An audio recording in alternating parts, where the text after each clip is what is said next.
All right, I'm just sort of getting prepared to go and do a talk on behalf of Ian Hudson, who has done an amazing job digging into all of the info that shows the mess that is the Gatwick situation. As most of you will know, Gatwick has had a massive effect on the industry, on what drone rules are, what drone regulations have become. And that's not just in the UK, that's places like Australia, the US, everywhere else around the world.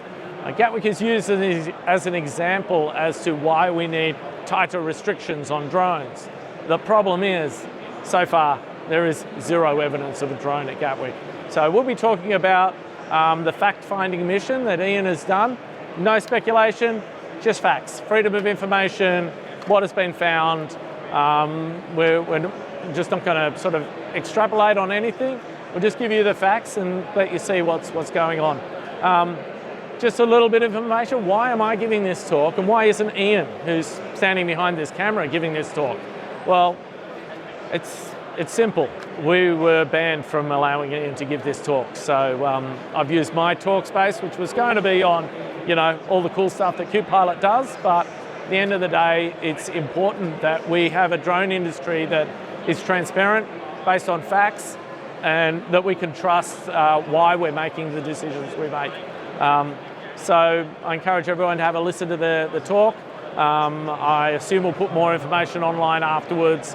I hope I do a fair job of representing Ian's incredible work in this area.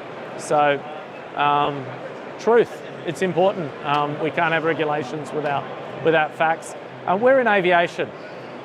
Could you imagine if we had a Boeing 747 crash and someone went up there and said, I think it was because of X. So we shut down the investigation and we just go on that person's opinion. That's pretty much what's been happening at Gatwick. Anyone who dissents from the thought that there was a drone there and that it must have been a rogue drone operator that was harassing, blah, blah, blah. If you dissent from that by presenting information other than that, there is a fair bit of evidence put into silencing.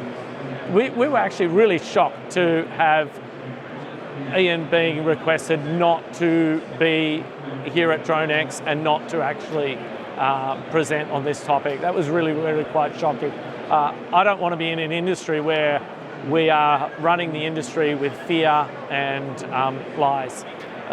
So let's get to the bottom of it. If there was a drone there, let's figure out what it was. Why?